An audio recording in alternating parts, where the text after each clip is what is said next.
रामसू की बात कर लीजिए, तहसील पोगल पड़िस्तान उखड़ाल की बात कर लीजिए, जहाँ का मैं रहने वाला भी हूँ, ज़ीरो वहाँ पर अभी तक डेवलपमेंट हुई है। और हद भी देखो, वहाँ भी करप्शन कितनी, मैंने आपके न्यूज़ चैनल पे देखा और मैं खुद भी गया।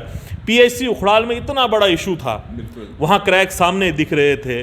वो फिर परसों पूरा एक नेक्सिस बना के वहाँ के हमारे डीडीसी काउंसलर साहब, वाइस चेयरमैन साहिबा, उसके बाद सीएमओ वगैरह सारे मिलके उसको हैंडओवर कर दिया।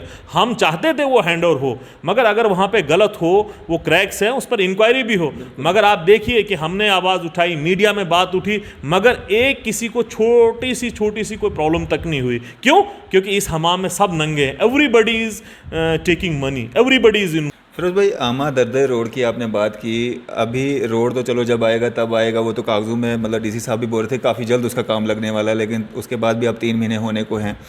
पक्का पास भी वहाँ पे देखने को कहीं नहीं मिल रहा है। लोग उसी रास्ते पे जा रहे हैं जहाँ से खचरें चलती हैं, तो इसका क्या कर? तंत्र मंत्र के बादशाह, भारत के जाने माने सर्वश्रेष्ठ गुरु खान जी, मिलेगा हर समस्या का समाधान गारंटी के साथ। मेरी बेटी की शादी के लिए बहुत से रिश्ते आते थे, पर कोई न कोई अड़चन पड़ जाती थी। इसी वजह से मेरा पूरा परिवार बहुत परेशान था। बाबा जी की दुआओं से आज मेरी बेटी एक बड़े घर की बहू बनी। भटको चाहे जहां, काम होगा सिर्फ यहाँ। गृह कलेश, कर्ज मुक्ति, प्रेम विवाह, जादू टोना, पति पत्नी में अनबन, सौतन या दुश्मन से छुटकारा, विदेश यात्रा में रुकावट, फिल्मों में प्रवेश और कोर्ट कचहरी जैसी समस्याओं का समाधान। सभी समस्याओं का समाधान गुरु खान जी। अभी कॉल करें 9821707996। आप देख रहे हैं न्यूज़ शहर इंडिया और मैं हूं अरफाज अमडैंग। आज की खास मुलाकात में हमारे साथ मौजूद हैं कांग्रेस सीनियर नेता फिरोज़ खान साहब। सर, स्वागत है आपका न्यूज़ शहर इंडिया में। बहुत बहुत शुक्रिया आपका।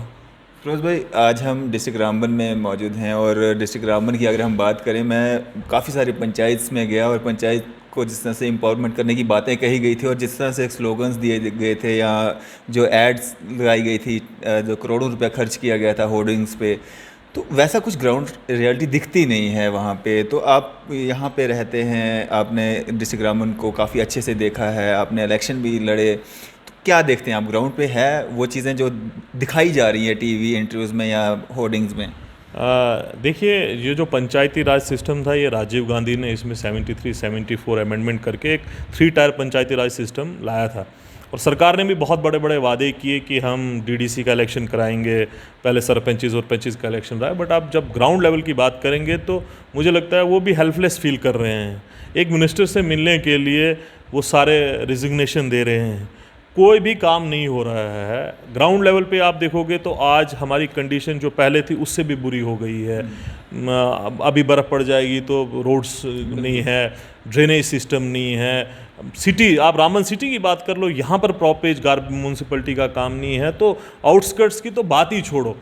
जो भी फोकस है बीजेपी का सिर्फ वो पोस्टरबाजी में है, स्कीम चेंज में है। यहाँ जो बाहर से मंत्री यहाँ पर पॉलिटिकल टूरिज्म के लिए आ रहे हैं, उनको बढ़िया से पत्नीटॉप में रुकाया जा रहा है, खिलाया पिलाया जा रहा है, मीडियाबाजी की जा रही है। बट अगर ग्राउंड लेवल पे एक गरीब आदमी, एक आम आदमी या फिर एक सरपंच हो, पंच हो या फिर डीडीसी मेंबर्स हैं, मुझे लगता है वो सिर्फ एक बहुत बड़ा ये हवा बनाया गया है। ग्राउंड लेवल पे डेवलपमेंट ज़ीरो की ज़ीरो ही है। गरीब आदमी कोविड के हालात में बदतर से बदतर और गरीब होते जा रहा है। इकोनॉमिकल फाइनेंशियल कंडीशन और उसकी गरीब होती जा रही है। हकीकत में इनको पंचायती राज सिस्टम को स्ट्रॉन्ग बनाना चाहिए था, मोर पावर्स देनी चाहिए थी फाइनेंशियली है, और उनको एम्पावर करना चाहता है ताकि लोगों को जो एक्चुअली डेमोक्रेसी है वो दरवाजे तक पहुंच सके, लोगों के घरों तक पहुंच सके। बट ये सिस्टम उल्टा हो चुका है। यहाँ पर गवर्नर साहब बादशाह हैं, डीसी साहब हुक्मरान हैं, पुलिस का अपना राज है, जिसको जो चलता है वही करते हैं। तो आपने जो सवाल पूछा, इसका एक ही सिंपल जवाब है कि मुझे लगता है कि पिछले 10-20 साल और पीछे चले गए हैं, क्योंकि जो भी प्रोजेक्ट्स थे वो पहले गवर्नमेंट्स ने दिए। यहाँ पर चाहे नासिर टनल हो, चाहे हाईवे का प्रोजेक्ट ले लो, जिसका भी इनने इतना मिसमैनेजमेंट किया बड़े लेवल पे। आप देखोगे कि पहले हाईवे बनाया, उसको 10 बार एक्सटेंशन दे के हज़ारों करोड़ रुपया एक्स्ट्रा पैसा उसमें डाला, पूरे दरिया चिनाब को तबाह कर दिया उनने, पूरे रामबन को पोल्यूशन कर दिया। बहुत से जानवर अस्थमा से, बहुत से लोगों को पेशेंट्स अस्थमा पेशेंट्स हो गए, हमारे कितने एक्सीडेंट्स हुए आप देखेंगे इस रोड पे। फिर अब आज उनको याद आया हज़ारों करोड़ रुपए लगाने के बाद कि फिर टनल बनाएंगे। पहले प्रोजेक्ट कांग्रेस की सरकार में यही था कि हम टनल्स के थ्रू बनाएंगे, मगर इनने अपना पैसा खाने के लिए, अब ये तो पब्लिक मनी है ना, तो मैं सरकार से पूछता हूँ, गवर्नर साहब से पूछता हूँ कि ये जो करोड़ रुपया है पब्लिक मनी का, ये या तो आप पेनल्टी लगाइए जो ऑफिशियल्स जो ठेकेदार अगर उन्हें गलत किए हैं, नहीं तो ये जो पैसा है आम आदमी का, एक गरीब आदमी का, ये आपने इतना मिसमैनेजमेंट करके इसको बर्बाद क्यों किया कि आज आपको याद आया है टनल्स की तरह। और हाइट ऑफ इंसैनिटी देखिए, रामबन में 2 हाइडल प्रोजेक्ट्स, हाईवे अरबों रुपया, तब भी हमारा जो लड़का यहाँ पर बेरोजगार है, यहाँ ब्लू आई पर्सन है। कल वही आदमी कुछ नहीं था, आप जानते होंगे, मैं नाम नहीं लूँगा, आज बहुत बड़े बड़े ठेकेदार हैं। और मैं अब इसमें शर्म क्या, बीजेपी के लोग ठेकेदार बने हैं। ये जो एडमिनिस्ट्रेशन है यहाँ पर पूरी बीजेपी के हाथ में है। वही आदमी पैदल चलता था, आज उनके पास फॉर्च्यूनर गाड़ियाँ हैं, अरबों रुपया है, वही एडमिनिस्ट्रेशन को भी पैसा मिल रहा है, उसमें पुलिस भी इन्वॉल्वमेंट है। आप देख लीजिए यहाँ का बेरोजगार आदमी, बेरोजगार लड़का जो इस प्रोजेक्ट्स में जिसने बेचारा ने पढ़ाई की है वो एम्प्लॉयड होना चाहिए था। हमारा हक बनता है, चाहे हाइडल प्रोजेक्ट्स हो, चाहे बगलियार प्रोजेक्ट हो, डूल हस्ती हो, या फिर ये टनल सिस्टम हो, तो इसमें फर्स्ट है। मगर इनने लड़के बाहर से लाए और लोग भी वही लगाए हैं जो बीजेपी के या इनके अपने खास कारकुन हैं। जी जी, मतलब जो बीजेपी में नहीं है उसको कोई किसी भी स्कीम का फ़ायदा नहीं मिलेगा। बिल्कुल, आप देख लीजिए कि मंत्री भी, मैं एक देख रहा था किसी का लाइव कि यहाँ पर मिनिस्टर साहब आए, हम बहुत अच्छे, हम उनके शुक्रगुजार हैं कि वो दिल्ली से यहाँ पर आए, बट रामन को फ़ायदा क्या हुआ? हालांकि हमारा तो टैक्स पे ही मनी हमारा लगा है। अगर वो पत्नीटॉप में रुके, यहाँ पर इतना ज़्यादा मूवमेंट उन पर हुआ, वो पैसा तो हमारा लगा है। उनने रामन डिस्ट्रिक्ट को दिया क्या बनिस्बत इसके कि बीजेपी वालों को फ़ायदा हुआ, बीजेपी के जो लीडर हैं उनको फ़ायदा। उनने बताया देखो हमारा मिनिस्टर आ रहा है, आम आदमी को, तब आप यहाँ पर हाईवे बंद कर देते हैं, रोड्स बंद कर देते हैं, पुल बंद कर देते हैं, एक अगर कोई बीमार आदमी होगा वो जाएगा कैसे? तो आप डिस्ट्रिक्ट रामन की अगर और हालत देख लीजिए तो यहाँ पर सीधा का सीधा जो पैसा है वो तो या तो ऑफिशियल्स एडमिनिस्ट्रेशन के पास जा रहा है, उनके जेब में जा रहा है, और उसमें मुझे कहने में कोई संदेह नहीं है, आप इंक्वायरी भी करा लीजिए। और दूसरा जा रहा है पैसा बीजेपी के हाथ में। आप बड़े से बड़ा उनका, छोटे से छोटा और बड़े से बड़ा लीडर लिख लीजिए, सब इस स्कैम में इन्वॉल्व हैं और बहुत बड़े लेवल पर स्कैम है ये। मैंने आपको कहा कि एक नेशनल हाईवे का प्रोजेक्ट, इतनी बार उसको एक्सटेंशन मिलती है, रेलवे का यहाँ पर रामन में, हाइडल प्रोजेक्ट्स का, इसमें सब में एक नेक्सिस बना हुआ है। किसी भी एक आम आदमी को, किसी भी एक आम लड़के को वहाँ पर एम्प्लॉयमेंट नहीं मिलते हैं। मेरे पास हज़ारों लड़के आते हैं जो बेचारे इंजीनियर्स, जिन्हें डिप्लोमा किए हैं, डिग्रीज़ किए हैं, जो पढ़े लिखे लड़के हैं, मगर वो लोग सुनते ही नहीं इस बात को। मैंने आज से 1.5 साल पहले भी बोला था, रामसू में मैं रोड में उतरा था, रामन में रोड में उतरा था कि इन कंपनीज़ को, कि एससीसी को और एडमिनिस्ट्रेशन को कि आप होश में आ जाओ। और आज मैं बीजेपी लीडर्स को भी कहता हूं कि इतना भी जुल्म नौजवान लोगों पर मत करो, यूथ के ऊपर मत करो, क्योंकि आज तो गवर्नमेंट एम्प्लॉयमेंट तो निकल नहीं रही है। वो वादा इनने किया था कि जो 50,000 नौकरियां हम फास्ट ट्रैक पे डालेंगे, वो तो कहीं पर हुआ नहीं। आज अगर रामन में एवेन्यूज़ और अपॉर्चुनिटीज़ हमारे पास हैं, चाहे रेलवे की कंपनी आई है, वहाँ पर हाईवे की यहाँ पर कंपनीज आई हैं काम करने, और मैंने रिसेंटली सुना कि ये वापस रिटेंडरिंग हुई और टनल बन रहे हैं। तो फिर मैं एक बार इनको बोलता हूँ कि आप डीप स्लम्बर से जाग जाए, चाहे हमारे डीसी साहब हो, चाहे हमारे गवर्नर साहब हो, या ये कंपनीज़ के ऑफिशियल्स हैं। ये हमारी जागीर है, हमारी ज़मीन है, हमारा पैसा है, हमारा हक बनता है रामन के लड़कों का, रामन के आप बाहर के लड़कों को लगाओ, बनिस्बत उनको भी एम्प्लॉयमेंट दो, मगर फर्स्ट अपॉर्चुनिटी हमारे अनएम्प्लॉयड यूथ को मिलनी चाहिए। जी फिरोज भाई, जिस तरह से आपने जो डीडीसी इलेक्शन भी कंटेस्ट किया था ब्लॉक रामसू से, वहाँ की डेवलपमेंट में आप क्या देखते हैं? डीडीसी आने के बाद वहाँ की क्या डेवलपमेंट हुई है? मैं बड़ा हैरान हो जाता हूँ, और क्योंकि बलसबत यहाँ की एडमिनिस्ट्रेशन मुझे मीटिंग में बुलाती नहीं है, क्योंकि मैं उनको उनकी तारीफ़ों के पुल तो बांधता नहीं है, और मैं सीधा उनको सच्चाई से अवगत कराता हूँ, इसलिए वो मुझे लगता है कि हमेशा हमसे दूरी भागते हैं। आप रामसू की बात कर लीजिए, तहसील पोगल पड़िस्तान उखड़ाल की बात कर लीजिए, जहाँ का मैं रहने वाला भी हूँ, ज़ीरो वहाँ पर अभी तक डेवलपमेंट हुई है। और हद भी देखो, वहाँ भी करप्शन कितनी, मैंने आपके न्यूज़ चैनल पे देखा, और मैं खुद भी गया। पीएचसी उखड़ाल में इतना बड़ा इशू था, वहाँ क्रैक सामने दिख रहे थे। वो फिर परसों पूरा एक नेक्सिस बना के वहाँ के हमारे डीडीसी काउंसलर साहब, वाइस चेयरमैन साहिबा, उसके बाद सीएमओ वगैरह सारे मिलके उसको हैंडओवर कर दिया। हम चाहते थे वो हैंडओवर हो, मगर अगर वहाँ पे गलत हो, वो क्रैक्स हैं, उस पर इंक्वायरी भी हो। मगर आप देखिए कि हमने आवाज़ उठाई, मीडिया में बात उठी, मगर एक किसी को छोटी सी कोई प्रॉब्लम तक नहीं हुई। क्यों? क्योंकि इस हमाम में सब नंगे हैं। Everybody is taking money, everybody is involve. तो वैसे ही आप बात कर लीजिए, 310 करोड़ रुपया डिस्ट्रिक्ट डेवलपमेंट काउंसिल का, डिस्ट्रिक्ट रामबन का बजट था इस बार 2020 और 21-22 का, सॉरी।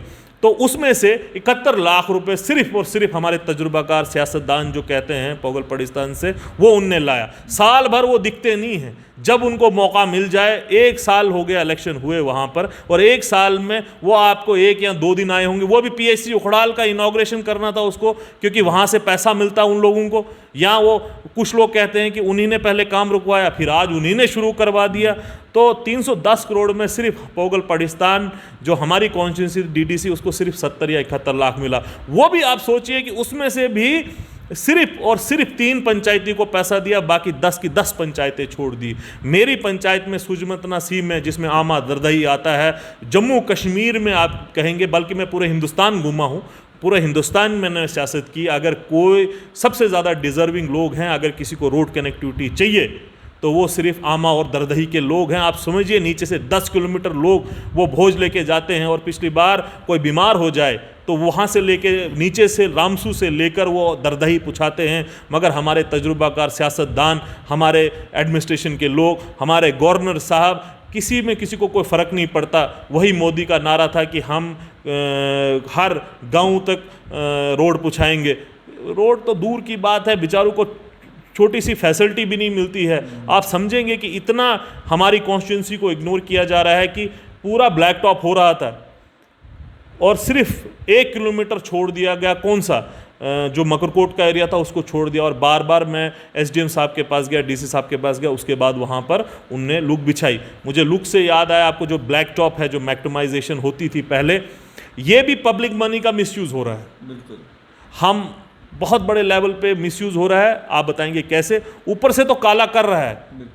आप देख लीजिए कि इनके ट्विटर हैंडल पे या फेसबुक पे आप देखिएगा डेली काला हो रहा है, मगर आप हकीकत में उसको अगर 1 इंच भी नीचे खोदेंगे, नीचे से कुछ नहीं, सिर्फ मिट्टी है। ये हमारे हालत है, और इसमें डायरेक्टली पूरा एडमिनिस्ट्रेशन इन्वॉल्व है, पूरे लीडर्स इन्वॉल्व हैं। और आप पोगल पड़िस्तान की बात भी कर लीजिए, अभी बर्फ़ पड़ने वाली है, रोड बंद हो जाएगा। कोई अल्टरनेटिव उन्होंने रोड का नहीं दिया। बारिश पड़ेगी तो रोड बंद हो जाएगा, हवा चलेगी तो बिजली बंद हो जाएगा। पानी के पीने के लिए लोग तरस रहे हैं आज भी, हमारी पूरी कॉन्स्टिट्यूंसी के लोग। तो वो तजुर्बाकार सियासतदान कहीं गायब है, मिसिंग है, गांव घर में बैठे हैं। तो एडमिनिस्ट्रेशन टोटल एक बड़ा फेलियर है। हमारे डीडीसी काउंसलर साहब टोटल फेल हो गए, एक भी काम नहीं किया उनने इलाके के लिए। डिस्ट्रिक्ट बजट में भी 310 करोड़ में सिर्फ एक 70 लाख ले पाए, जो उनको ऑटोमेटिकली मिले, वो भी 3 पंचायतों में बांट दिया, और उसमें भी मुझे नहीं लगता कि अभी काम हुआ है। तो ये एक बड़ा फेलियर हमारे पार्ट पर रहा है, क्योंकि हमारे लोग, हमारे गरीब लोग बेसिकली वही सफ़रर्स हैं, और उन्हीं को सबसे ज़्यादा आज भी प्रॉब्लम्स हो रही हैं। फिरोज भाई, जिस तरह से पीएससी सेंटर की बात चल रही थी, पीएससी सेंटर के इशू को हमने हाईलाइट किया, और उसके बाद हमने सीएमओ रामबन का भी इसमें इंटरव्यू किया था, और उन्होंने माना था कि वो बिल्डिंग जो है अनसेफ है। अब वही सीएमओ कैसे सेफ वो बिल्डिंग हो गई, हैंड ओवर हो गई, उन्हीं का स्टाफ जो है वहाँ पे काम करेगा, कैसे?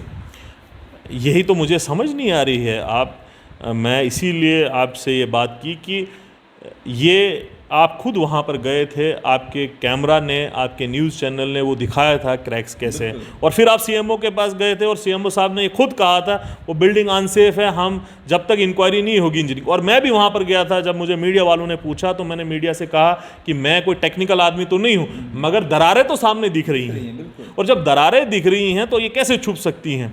मगर मैंने बोला ना, इस हमाम में सब नंगे हैं, तो इसका क्या मतलब आप उठा सकते हैं? मुझे लगता है कि एवरीबडी इज़ इन्वॉल्व, सबको पैसा मिला होगा, इसीलिए चुप बैठे। अगर पैसा नहीं मिला होगा तो उनको एक्सप्लेनेशन देनी चाहिए कि क्या वजह है कि ये सारे लोग हमारे डीडीसी काउंसलर साहब, हमारे सीएमओ साहब, बाकी सारे लोग, वाइस चेयरमैन साहिबा, सब लोग चले गए और उनने वहाँ पर इनॉग्रेशन किया।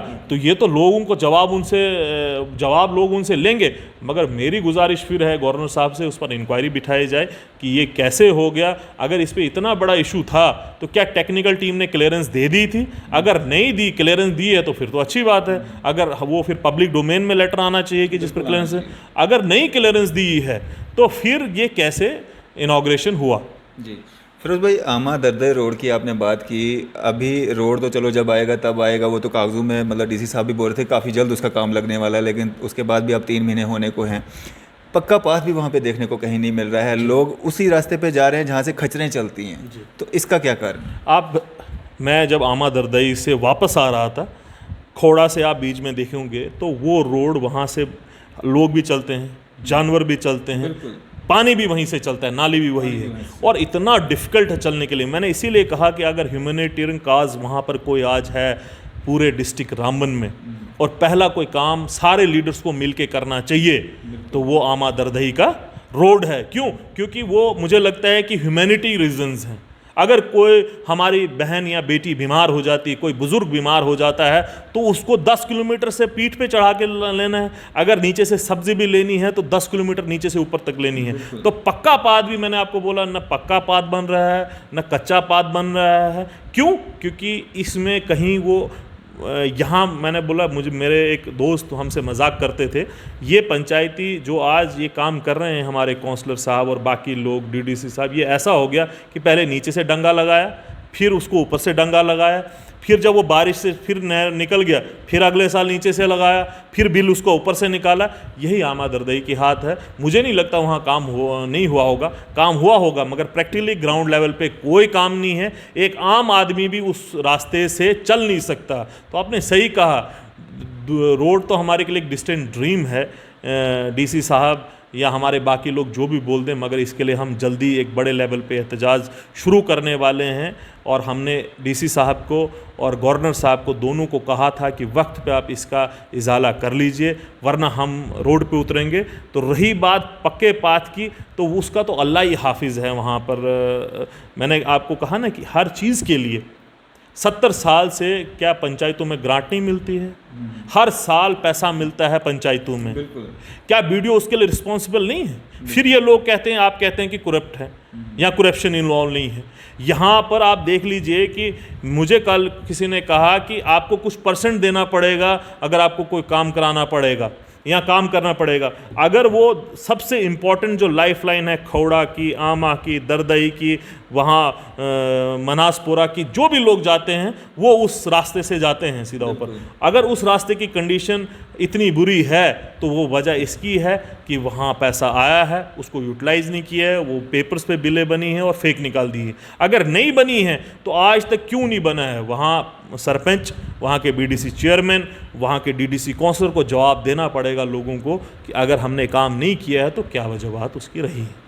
तो वो जो काम गिनवाते हैं, ये डेवलपमेंट, वो डेवलपमेंट, वहाँ पे फलाना काम हो गया, यहाँ पे फलाना काम हो गया, वो काम क्यों नहीं दिखते हैं? ये तो आप कहेंगे कि ये तो अच्छे दिन हो गए ना, जैसे बीजेपी वाले अच्छे दिन बोलते हैं। वही ज़माने में कहते थे कि पेट्रोल की प्राइसेस कहाँ पर थी, जब 60-65 थी तब वो चिल्ला रहे थे, आज 100 के पार हो गई, चिल्ला नहीं रहे हैं। तो यही हमारे भी कह रहे हैं कि डेवलपमेंट कौन सी हुई? अगर मकरकोट से रोड उखड़ाल पहुंच गया, उसके ऊपर काला कर दिया, डेवलपमेंट हो गई। पीएससी उखड़ाल में इतना बड़ा गफला हो गया, वो इनॉग्रेट कर दी क्योंकि सब मिलके खा ले, वहाँ पैसा मिल रहा है ना, तो वो बड़ी डेवलपमेंट हो गई। आप देख लीजिए ना, एक नया रोड हमारे तहसील में नहीं खुला गया, क्योंकि आपके पास अगर आप देखते हैं वहाँ खेवड़ाल है, मैंने कहा आमा दरदई है, ताजढाल के रोड पर भी 10 साल लग गए उसको बनाने के लिए, और अभी भी इतनी स्लो पेस से बन रहा है, कोई कहने की बात ही नहीं। दरमस्ता बगैर इस रोड के है। आप फागमुला ले लो, पड़िस्तान ले लो, नील ले लो, ये रोड सारे के सारे कांग्रेस सरकार में बने हैं। इनको एक कह दो, मैं डीसी रामन से भी कहता हूँ और सारे सियासतदानों से कहता हूँ जो आज पावर में हैं, चाहे डीसी काउंसलर्स हो या बाकी लोग बीजेपी वाले, आप एक नया काम बोल दो ना, एक नया रोड रामबन डिस्ट्रिक्ट में इनने आपने स्टार्ट किया है, या सिर्फ कांग्रेस के जो काम थे उसी पर लेपा पोती करके पैसा निकाला है? तो मेरे हिसाब से तो एक भी काम नहीं है। अगर पोगल पड़िस्तान का कोई रोड था, मलीगाम का कोई रोड था, नील का कोई रोड था, या फिर बाकी कोई रोड थे, वो तो कांग्रेस सरकार में आए। इनने क्या किया उसमें? यहाँ तो थोड़ा एक्सटेंशन कर दिया। आप बताइए 70 लाख में जो पोगल पड़िस्तान हमारे डीडीसी काउंसलर साहब को मिले हैं, उसमें वो 3 पंचायतों में है। किसी रोड को अगर उन्हें 50 लाख भी दे दिए होंगे तो 50 लाख में क्या 500 मीटर रोड बनेगा? या मुझे नहीं लगता 100 मीटर रोड भी बनेगा, अगर सही उसको रोड बनाना हो। तो अगर 100 मीटर रोड बनाने के लिए तो बाकी फिर उनने किया क्या? बाकी तो जल शक्ति का अलग पैसा है, वो पहले से स्कीमें हैं, पंचायती राज का अलग सिस्टम है। तो मेरे हिसाब से तो ये वही हो गया, ये वो अच्छे दिन हैं जो दिल्ली वाले अच्छे दिन हैं कि जैसे किसानों के साथ हालत हो रही है, आम आदमी तो चिल्ला रहा है। आप आज देख लीजिए, अभी भी पोगल पड़िस्तान में अपना कोई तहसीलदार नहीं है। आप देख लीजिए, हमारे पर एक रेवेन्यू ऑफिशियल एक नकल निकालने के लिए उसको कितना स्ट्रगल करना पड़ता है, 10-10 दिन जाना पड़ता है, 500 रुपये देना पड़ता है। आप बीडीओ ऑफिस में चले जाओ, एक छोटी सी एप्लीकेशन साइन कराने के लिए बीडीओ बना है वज़ीर आज़म। यहाँ पर इतना नेक्सिस है, और हमारे इलाके में तो ज़्यादा बड़ा नेक्सिस है। वहाँ सब मिले हुए हैं ये लोग, और इनका एक ही काम है, अपने जेब कैसे भरे, अपने घर कैसे बने, और ग्राउंड लेवल पे ज़ीरो काम हो रहा है। एक भी इनको नया प्रोजेक्ट इन्होंने नहीं बनाया, सिर्फ हवाबाजी करेंगे, बड़ी बड़ी बातें करेंगे। एक आम आदमी को वो चाहिए कि मैं भी सुबह यहाँ बैठ जाता हूँ ताकि कोई आदमी सुबह 9 बजे आए, वो एप्लीकेशन लेके जाए, मैं डीसी साहब के पास दूँ, बीडीओ ऑफिस में दे, पुलिस स्टेशन में दे, रेवेन्यू ऑफिस में दे, तब भी। वरना जम्मू से बैठ के तो कोई काम नहीं होता है। ये कहते हैं कि हमें पता है और हम बताएंगे। आप बताइए कि इनको 1 साल का इनका प्रोग्रेस रिपोर्ट क्या यह प्रैक्टिकली कहीं पर दिखे गए? बिल्कुल नहीं, ज़ीरो काम हो रहा है, और इसका जवाब लोग इनसे मांगेंगे इंशाल्लाह। अगर यहाँ नहीं तो आखिरत में तो इनको जवाब ज़रूर देना पड़ेगा। जिनके बारे में आप बात कर रहे हैं वो तो कहते हैं कि वो जम्मू से ही सारे काम करवाते हैं, क्योंकि बड़े बड़े ऑफिसेज, बड़े बड़े ऑफिसर्स वहीं पे होते हैं और वहाँ से वो ज़्यादा काम निकलवा सकते हैं। मैंने आपसे कहा कि इसमें 2 चीज़ें आप ले लीजिए। अगर कोई पंचायती राज सिस्टम और डीडीसी ये काउंसलर्स का मतलब ये था कि आम आदमी, गरीब आदमी को अप्रोचेबल हो, वो सुबह जा सके उसके पास और बोले जनाब मेरी ये एप्लीकेशन है, मुझे ये नकल निकालनी है, मुझे ये पुलिस स्टेशन से अपने बच्चे के लिए कैरेक्टर सर्टिफिकेट निकालना है, मुझे डीसी ऑफिस से ये निकालना है, मुझे आरबीए बनाना है, मुझे अपना रेजिडेंस सर्टिफिकेट बनाना है, या मुझे ये इख्तलाफात है, या मुझे ये प्रॉब्लम आ रही है, या मुझसे पुलिस वाला पैसा मांग रहा है, ये उसका काम था।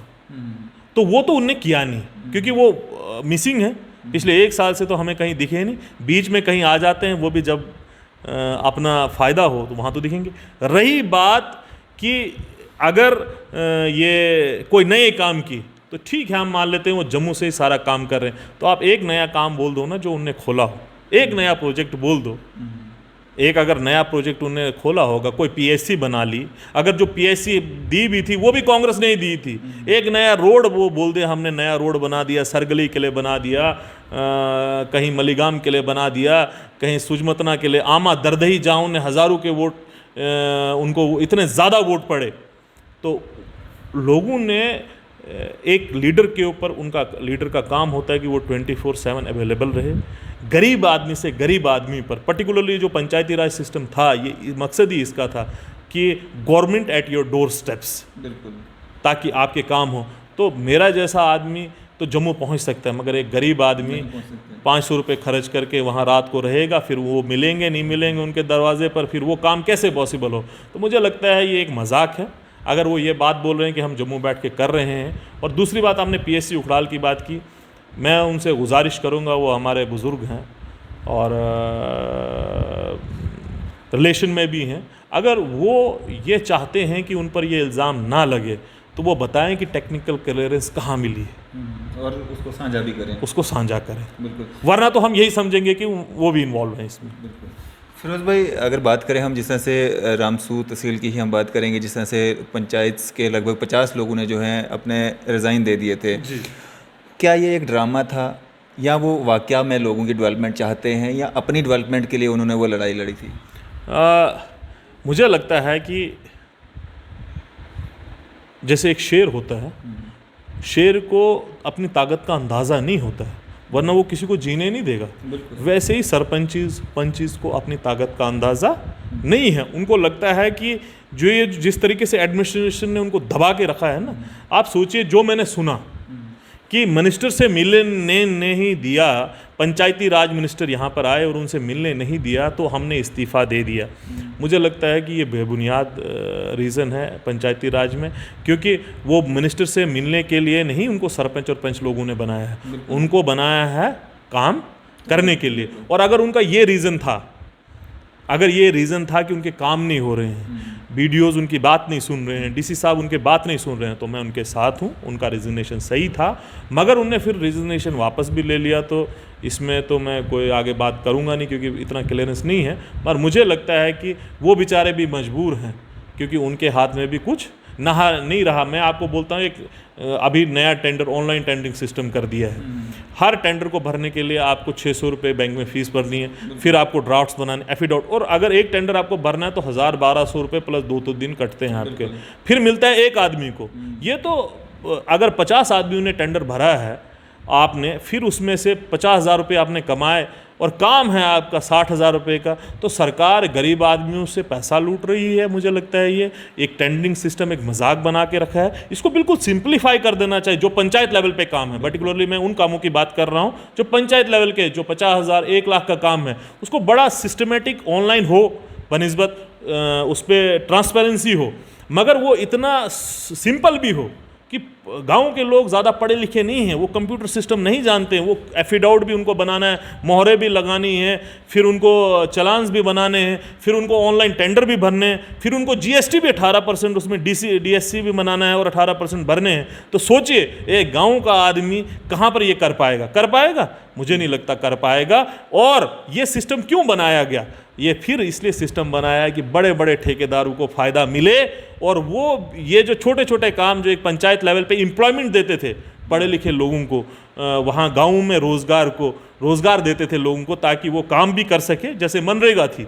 तो ये एक पंचायत का काम भी होता था कि वहाँ का एक लड़का जो बेचारे को एम्प्लॉयमेंट नहीं है तो वो वहाँ जाके काम करे और थोड़ा बहुत उसको अपनी दिन के हिसाब से उसको रोज़गार भी मिले। मगर ये भी उसका ख़त्म कर दिया, इतना कॉम्प्लिकेटेड सिस्टम बना दिया कि ये वही लोग कर सकते हैं जो बड़े बड़े ठेकेदार हैं, एक नेक्सिस में बैठे हैं, जो अपना 1000 रुपये, अगर 10 टेंडर भरेंगे तो 10,000 रुपये अपना खर्चेंगे, फिर वो 50,000 रुपये कमाएंगे। फिर उसमें भी आप देख लेना जब आगे जो काम होंगे, या जो मैंने काम की, आप पोगल पड़िस्तान में जितने भी काम हुए हैं मैं आपको बोलता हूं, आप जाके एक बार उनके वहां पर देख लीजिए, उसमें कोई ना कोई कमी आपको ज़रूर दिखेगी। क्यों? अगर आप किसी से पूछिए, और ये पहले तो मैं मीडिया पे नहीं कह रहा था, आज मैं मीडिया में कहता हूं, तो वहाँ के लोग कहते हैं कि हमें जेई को भी पैसा देना पड़ता, हमें बीडीओ को भी पैसा देना पड़ता, हमें वहाँ के वीएलडब्ल्यू को भी पैसा देना पड़ता है, हर आदमी को हमें पैसा देना पड़ता है। उसके बाद हमें उतना अपना जो दिन लगाए हैं वो भी पैसा निकालना पड़ता है, तो जो पैसा बचेगा उसी का हम बनाएंगे ना।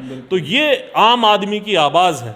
अब ये कितनी हकीकत है, आप भी एक बार वहाँ पंचायतों में जाइए, अपने मीडिया के थ्रू दिखाइए कि हकीकत में जो 2 साल काम हुए हैं वो आप देखेंगे 90%। आज जो लूक पोगल पड़िस्तान में पड़ी है, मैं पर्टिकुलरली परसों वहाँ से आ रहा था, मैंने वहाँ पर खोदा, मैंने लड़के को कहा वहाँ खोदो, तो वो आप देखोगे नीचे से मिट्टी है। अगली बारिश और बर्फ़ पड़ी वो ख़त्म हो जाएगी, फिर अगली बार ये उसको लूक डालेंगे, शायद पहले भी उनने लूक डाली थी। तो ये तो पूरा एक सिस्टम बना है, सिर्फ पैसे कमाने का जरिया और गरीब आदमी को दबाने का जरिया है। फिरोज भाई, आखिर में जिस तरह से हम बात कर रहे हैं डिस्ट्रिक्ट रामबन की, तो एक करप्शन पे हम बात करेंगे। जिस तरह से करप्शन, एक तरह की करप्शन जो है नेशनल हाईवे पे दिख रही है, हज़ारों करोड़ रुपए की जो आपने बात की, सर्वे गलत किया गया, अब टनल्स के ज़रिए जो है गाड़ियाँ निकलेंगी, और ये जो इतना हज़ारों करोड़ रुपए का नुकसान जो किया है टैक्स पेयर्स का, एक तो ये करप्शन सामने दिख रही है, इस पर तो सरकार को कार्रवाई करनी ही चाहिए।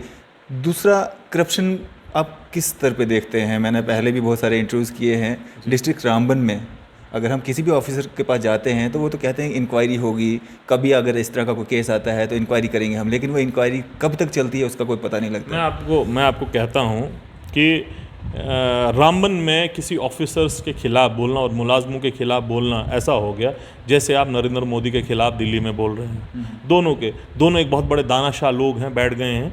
करप्शन यहाँ पीक पे।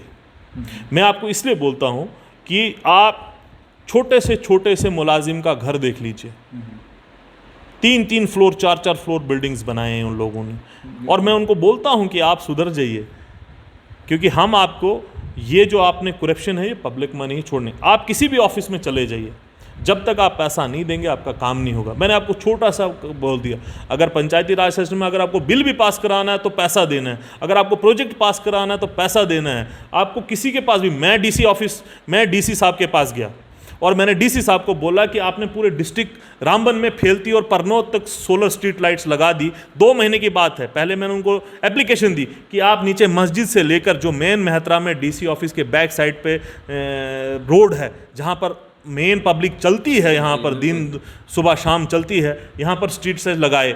तब डीसी साहब ने भी मान लिया, एडीडी साहब ने भी मान लिया। मैं 2-3 दिन पहले उनके पास गया, मैंने बोला सर सोलर स्ट्रीट लाइट्स का क्या हुआ? उनने कहा कि उस ठेकेदार ने खुद ही और कहीं लगा दी और हमने उसके ऊपर इंक्वायरी बढ़े। क्या ये करप्शन नहीं है? अगर डिस्ट्रिक्ट रामबन में आप एक जंगल में सोलर स्ट्रीट लाइट लगाते हो और आप सिटी में नहीं लगाते हो, मस्जिद के बाहर नहीं लगाते हो, हॉस्टल्स के बाहर नहीं लगाते हो, पीएचसी के बाहर नहीं लगाते हो, और आप अपने लीडर्स जो लीडर बीजेपी के हैं उनके घर के बाहर लगाते हो, तो ये तो खुला करप्शन है। इसके बाद आप नालियों की हालत, इस नाली की हालत, आप बाहर से आए, आप यहाँ से बाहर इस नाली की हालत देख लीजिए। मैं 10 बार डीसी साहब को कह दिया, गुजारिश कर लिया, मगर नहीं, उनको फ़र्क नहीं पड़ता। बीडीओ साहब को कह दिया, पहले वाले बीडीओ साहब शायद अभी चेंज हो गए हैं, उनको भी फ़र्क नहीं पड़ता है। आप पूरा जंगल हमारा काट दिया रामबन का। जब तक आपको, तब तक आपको परमिशन नहीं मिलेगी। इलीगल स्मगलिंग टॉप पे है यहाँ पर। ड्रग्स, अभी मुझे लगता है एसएसपी मैडम साहिबा ने कुछ उस पर नेक्सिस क्रिएट किया, मतलब टाइट किया है लोगों को, वरना आप तो आम देखते, चर्च वगैरह तो आम रामबन पे है। और रामबन पे कहा जाता, कहावत थी कि एक छोटा सा कांस्टेबल भी रामबन हाईवे में 10 दिन बिठा दो, वो करोड़पति हो जाएगा। अब हकीकत कहाँ पर है? तो इतने बड़े से लेवल, आप किसी भी दफ्तर में चले जाइए, आप इस मीडिया से है तो शायद आपके साथ लोग डरते होंगे क्योंकि आपका माइक देख लेते। आप सिंपल कपड़े लगा के किसी दफ्तर में कोई एप्लीकेशन लगा के चले जाइए, आप देख लीजिए ना, वो जब तक आप उसको 500 रुपये 100 रुपये या उस हिसाब से पैसे नहीं देंगे, आपका काम नहीं होगा। ये एक सिस्टम में नेक्सिस है। हालांकि गवर्नर रूल में ये काम फास्ट होना चाहिए था। अनएम्प्लॉयमेंट हमारी इतनी ज़्यादा है, आप देख लीजिए ना, आपने नेशनल हाईवे की बात कर, पूरा चिनाब तबाह कर दिया उससे, डंपिंग से। एनजीटीबी ने उन पर वो फाइन भी लगाया, तब भी किसी ने नहीं माना। और आप देख लीजिए, यहाँ से आप बनाल तक जाइए, जितना आपको ये दरिया मिलता है, सारा का सारा फ्लोरा फूना तबाह बर्बाद कर दिया। मैंने आपको कहा कि आप इस ऑफिस में बैठेंगे, आपको धूल दिखेगी, ये नेशनल हाईवे की है। अगर हमारे एक्सीडेंट होते हैं तो बेसिक नेशनल हाईवे की गलती है। एक फ्लाईओवर रामबन का, मेहतरा के पुल की बात कर लीजिए आप, हर 10 दिन के बाद वो मेहतरा का पुल टूट जाता है और फिर उसको नया बना देते हैं। तो अगर एक ही बार आप सही तरीके से पुल तो बनाइए। अगर आपको वो पुल बनाना है, अगर रेलवे वाले यहाँ से यहाँ सलाल वाले अगर बना रहे हैं, तो आप 2 पुल एक बार बना लीजिए, मगर वो भी नहीं। आप देख लीजिए, नेशनल हाईवे की वजह से कितने लोगों के मकान जद में आए हैं, उनको पेमेंट कुछ नहीं मिली है, उनके बच्चे बेचारे अनएम्प्लॉयमेंट है। यही आपको दिखाता है कि कितने बड़े लेवल पे एक सिस्टम है और कितने बड़े लेवल पे रामबन में करप्शन है। और मैं इस चीज़ को समझता हूँ कि रामबन की पब्लिक, रामबन के यूथ, रामबन के लोग इस चीज़ को समझते हैं, और मुझे लगता है कि इसका बड़े लेवल पे एहतजाज भी होगा। और जो बीजेपी के लोग हैं और जो बीजेपी की सरकार है, अगर गवर्नर रूल आप समझ लीजिए एक तरह से बीजेपी का ही रूल है, उन्हीं का बोलबाला है, तो मुझे लगता है आने वाले वक्त में उनकी फॉर्च्यूनर्स का जवाब और उनके ये जो लाखों और करोड़ रुपया वो इससे कमा रहे हैं, उसका जवाब ज़रूर लोग देंगे। बिल्कुल, चलिए, शुक्रिया हमारे साथ बातचीत करने के लिए। बहुत बहुत शुक्रिया। तो ये थे हमारे साथ सीनियर कांग्रेस लीडर फिरोज़ खान साहब, जिन्होंने अपने व्यूज़ हमारे साथ साझा किए। इसी तरह की मज़ीद अपडेट्स के लिए आप देखते रहें न्यूज़ 7 इंडिया। मैं अरफाज अहमद, कैमरामैन शाहनवाज के साथ।